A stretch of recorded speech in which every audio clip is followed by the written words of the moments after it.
Alright guys, we're going to do a betting strategy here today. So our buy-in is going to be $550. How this is going to work, I'm going to do $5 pass line, which just lets me shoot, really. I'm not too worried about the pass line. Where I'm making my money is these place bets. Now we're going to do 125 per shooter. Yes, this is an aggressive strategy. Tomorrow I'm going to be releasing a strategy that's on the opposite spectrum, and it's going to be a very conservative strategy. But today I wanted to try out my aggressive strategy and show you what it's been.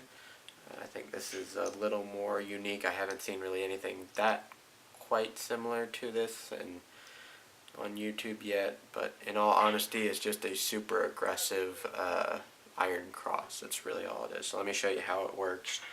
We're going to put 25 there. We're going to change in this 50, and we're going to go get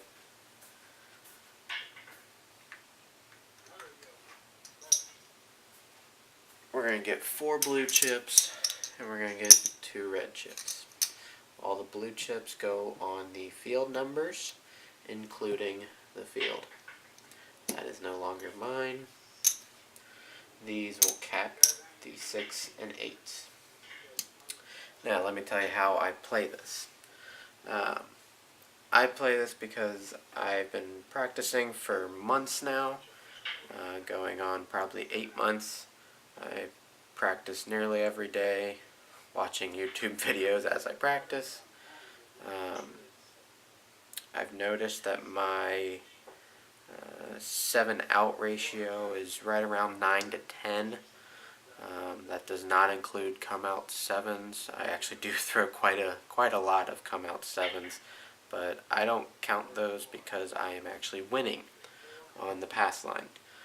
So I love come-out 7s. I'm winning $5 every time I throw a come-out 7, so those aren't the bad 7s I'm worried about. I'm worried about the big red, the 7-outs. So if I am throwing around 9 to 10 times before that 7-out, I'm fairly confident I can throw 2 to 3 times before a 7-out, over 50% of the time.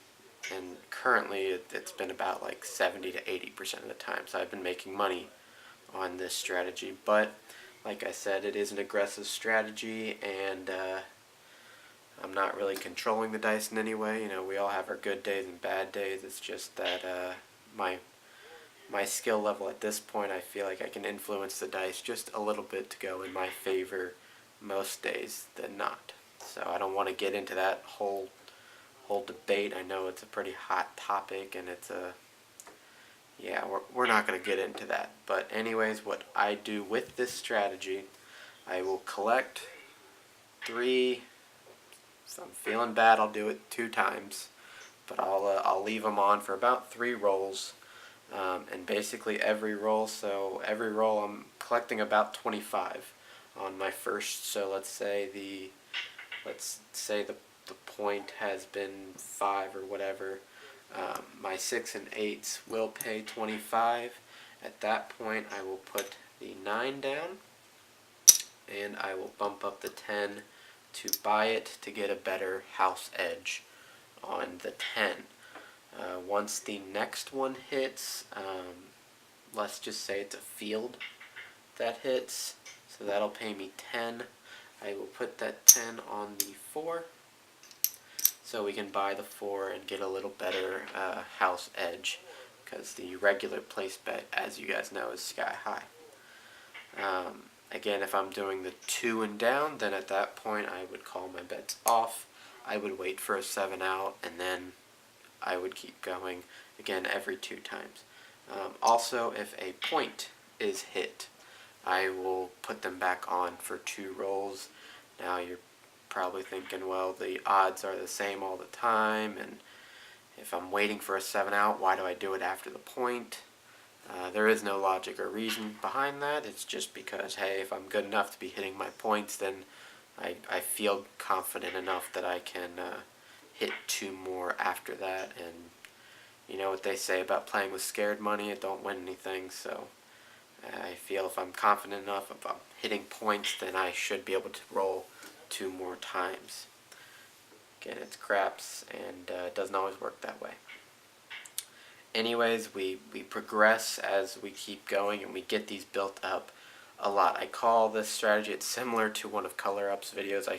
I call it going green, because at some point, I'll just show you with my bankroll, at some point,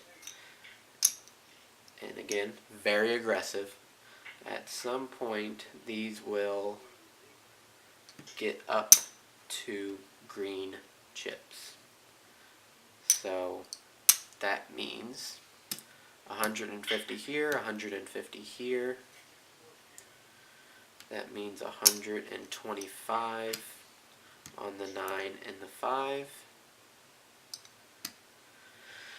And I only do 60 on the 4 and I do 60 because, well, in all honesty, I don't like the pay VIG from the 50 because it's not technically a true 5% on the 50.